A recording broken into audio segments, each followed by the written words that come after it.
Jeff Passan drops a bomb over at ESPN. Pete Alonso's replacement may have just become available. And if it's true, the New York Mets may only have 45 days to negotiate with him. We're going to get to that next on Metcast.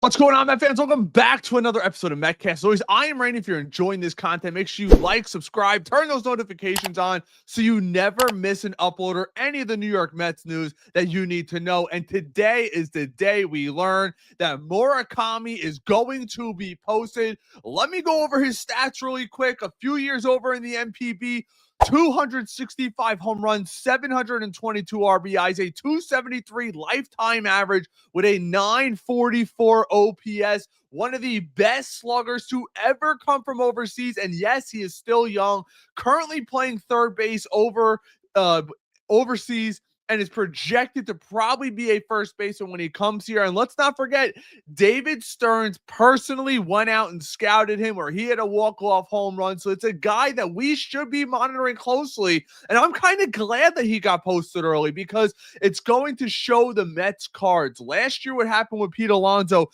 with that whole negotiation dragging out forever. I mean, think about it. Spring training was practically here, and Pete Alonso's just signing with the New York Mets. You're going to know the Mets' intentions early between Naylor, Murakami, and Alonso. They're probably going to wait for one or the other to sign, but he has 45 days from the post date to sign with an MLB team, or he'll be returned overseas. Now, Jeff Passan just released an article talking about Murakami. Let's get into it. So here we have it. Japanese home run king Murakami available to MLB teams. Jeff Passan goes on to say, Japanese star third baseman Murakami is entering the posting system Friday, which is today, officially starting the process of one of the most anticipated free agencies of the winter, sources tell ESPN. Murakami, 25, and that's something we need to realize. That is something that we need to look at immediately because David Stearns loves the youth, willing to pay Juan Soto, willing to pay Yamamoto, and a guy in Murakami, if you could get him for a 7 or 8 year deal, he's gone at the age of 33, where Pete Alonso's already 31. And I need to reiterate this because I know the Mets fan base will come down on me big time. I want Pete Alonso back, but he's probably your number one fallback option. Murakami, 25, owns the single season home run record for a Japanese player in Nippon. Sorry, it's the NPB.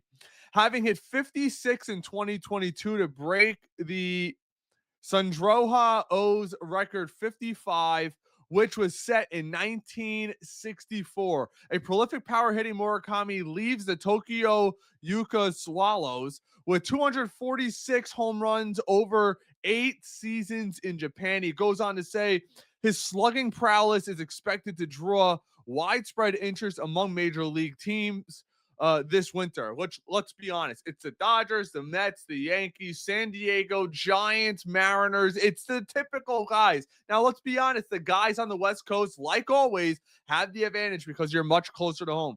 Murakami's 45-day window to sign will start at 8 a.m. Eastern Saturday, which is tomorrow. Sources said, ensuring he will sign with a big league team before it expires on December 22nd at 5 p.m. It's a short time period. That's what it is. Very short.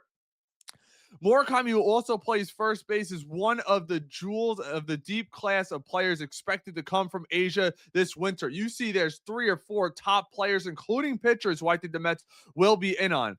Others expected to join MLB teams through the posting system, which facilitates the transfer of players' rights to teams still control in Japan and Korea to MLB. The international free agency includes right-hander, I'm not even going to try to pronounce it, Amani, first baseman Okamoto, who we've heard of, and right-handed Kon Takashi.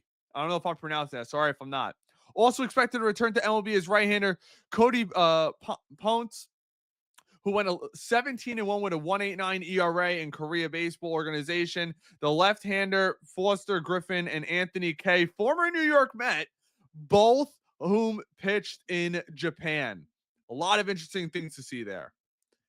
But that's it, guys. It's Murakami. That's the gem of the Asia group of players, the Korea Japanese. I'm not sure what's going to happen. Last time we heard that Ohtani, when he was coming over, guys like Mike Francesa, well, scouts are saying that he's got a high school rated bat, never going to be a great hitter. Same thing with Dog was saying that. Turns out they were wrong. But then you get other guys who come over, the Kaz Matsuis, all of these guys, and how really good are they? And 25 years old, which means he's going to be eligible to sign with pretty much anybody. It's not on a rookie scale, so you're going to have to pay him. So I don't know what kind of money he's anticipating. I could see the bidding getting out of control. If the Mets decide they do want Murakami, one positive that they do have, obviously, is that Freddie Freeman is already with LA. San Francisco is kind of behind the eight ball. You want to push San Diego, potentially Seattle. Look what they did last year. And I wouldn't be surprised if we see some East Coast teams also get involved. A team like the Boston Red Sox, who are also been linked to Pete Alonso and his free agency. I mean, we keep hearing Pete Alonso, the big green monster, what he could do over there in Fenway. There's going to be a lot of moving parts, and I expect things to happen quickly. Remember, free agency started as of yesterday, so anybody could sign as of right now. We'll see how fast it goes. I don't expect everything to get dragged out into the winter meetings like it did last year. Everybody was kind of waiting and sitting around seeing what Juan Soto's decision was going to be, trying to drive up those market prices. You have guys like Cody Bellinger out there this offseason, Kyle Tucker, who now there's reports that the Cubs are not even going to make a big push for him potentially because he's looking for $400+ million, which I'm not totally sure that he's worth, but he is a great player out there. I was hoping the Mets would be in on him if the Mets didn't land Soto, but now that they have Soto, they have Nimmo, they're going to be looking for a guy who can completely play first base, and that's why I think the Mets might entertain Murakami. If they're sold, he could be a solid defensive first baseman. It allows Brandon Nimmo over the next 2 to 3 years to merge into that DH role where some scouts around the league say Pete Alonso should be a DH as early as this season coming up, which if you're going to pay a guy that kind of money that he's looking for, 4, 5, 6, 7 years, whatever you end up giving him, between $26 and $30 million a year, you want him to be more of a DH. Either that or he better hit like Kyle Schwarber. And I'm not saying Pete Alonso can't, but he's been inconsistent.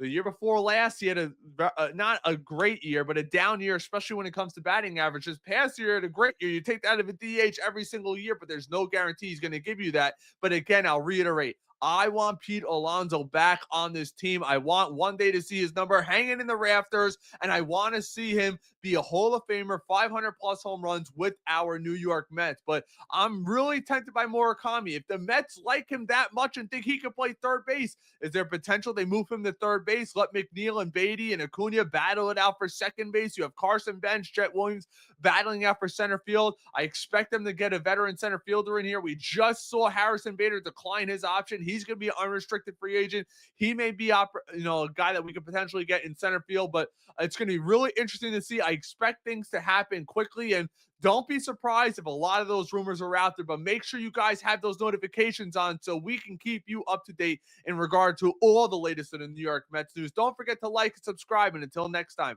let's go Mets. God bless.